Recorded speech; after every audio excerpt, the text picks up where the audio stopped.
2, 3, 4.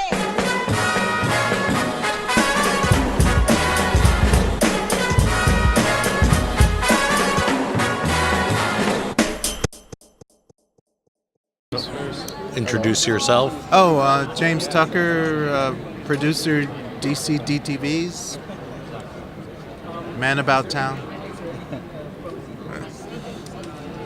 What could you tell us about the box set that's coming out, and which is your favorite film? Or Okay. There's a lot of movies in a box set. There's the 30 movies done in 10 years' time, produced by myself, Bruce Timm, and Alan Burnett, and various other people. And I think it's a great comprehensive collection of all the movies we've done up till this point. A lot of good extras. I guess my favorite of the ones I produced, two. It'd be Flashpoint Paradox and Judas Contract. When you took over on these DC animated films, what were your goals? What did you want to do different?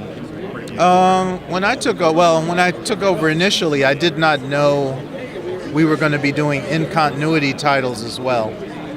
Because my first two movies were Superman Unbound and Flashpoint Paradox. And in the middle of producing Flashpoint Paradox, the New 52 happened in the comics. And so, company-wide, the initiative was to piggyback on that. And so that's where the in-continuity titles came from, is to basically do what the New 52 did with comic books, to do that with the movies by making them a connected universe. At least a few of them. We do about 2 connected movies per year, and then there's a third one-off. So that's kind of how it came about. When I took over when I knew that was the case, I wanted to use it as an opportunity to introduce, smaller characters, less-known characters, to use Batman and Justice League as the gateway drug to these smaller-known characters or lesser-known characters. And to build on each movie, so that now we're at the place after almost 12 movies, characters can appear in each other's movies. Batman can show up in a Superman movie. Batwoman has been in a Batman movie. We have a lot of surprises coming up, with Aquaman. There was a time where Aquaman wouldn't have had his own movie, but we had a Justice League movie that could feature him in a prominent role and basically tell his origin. And so I've been using it as what could have been a negative, because at first it was just the only things that were selling were Batman or Justice League, and that was the only thing they were willing to greenlight. But within those movies, I decided we could bring in lesser known characters, and that's what the in-continuity titles have made possible, is to expose these smaller characters to different audiences. Are there any characters that you wish that you had an opportunity to use? Well, I'm still doing the titles, so if I haven't gotten to them yet, I will. So I like the question. There's a ton of Kirby characters. A lot. I mean, we if there are plans to keep going with this, so hey, the sky's the limit. Yeah. Anything else? Is that it? You guys good? Anything else?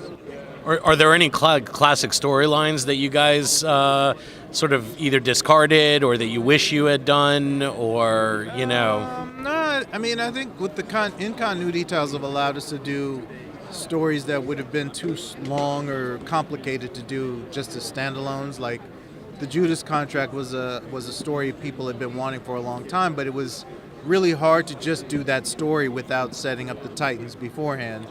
So we were able to do that in Justice League vs. Teen Titans.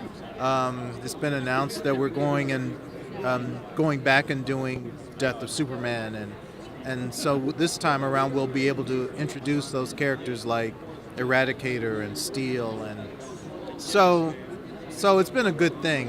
As far as future stories, we have some things lined up that are adaptations that are coming along that we haven't announced yet, so I can't talk about. But so a lot of fan favorites are being worked on. So you've talked about future. Currently, you're here promoting the box set. Last year, we were talking about Return of the Caped Crusader and Justice League Dark was, up and coming. If you take yourself back to when you first started, and then look back to where you are now and this body of work that you all have created, what is your first thought? What is the first thing that pops into your mind? Fatigue. It's been a lot of work in a compressed amount of time. But the great, I'm happy because I've been able to build a world with the new in continuity titles, and then do these side movies with like the Adam West stuff. I had to do that. That was just a no. I could not say no to that. So I have the best of both worlds as far as this gig because I'm able to do a lot of different things. So I'm happy. No complaints. So I'm going to take it in a slightly different direction. Sure. The DC animated films have been hugely popular amongst the fans. I think that's a pretty strong consensus. People love the films. Yeah. Now, when we look at the DC expanded universe, we haven't necessarily seen the same reaction for every film, except Wonder Woman has been unanimous that everyone really loved it. Do you ever see yourself taking some of your ideas to the big screen and assisting that side and bringing that ability to capture the comic essence that you all have done in the animated side on the live action? Well, no one would ever ask us to do that. That's way above our pay grade. And I have to say, there's a lot more freedom with what we do, as far as we get to do 3 movies a year, so we get 3 tries to get it right. It takes them 3 years to do 1 movie because of all the stuff involved. So I don't envy them. They have a harder task than we do, and they don't need me there. They can look at what we've done if they need any pointers. But I think they have. I think they have it planned, and they know where they want to be, and they're working toward that. So, and that's my answer with that. I like my gig because I get to play with toys that, a lot of I don't know how many movies are gonna. They won't get to Commandy. I just don't see that. Maybe it will happen. I don't know, but I get to pick and choose really obscure characters that I personally love and would want to see as a fan. And when you're doing these big, huge things, you don't have that kind of autonomy as much. Things happen, but hey, there was an Ant-Man movie, so who knows? Maybe there will be. All right, thank you. Thank you.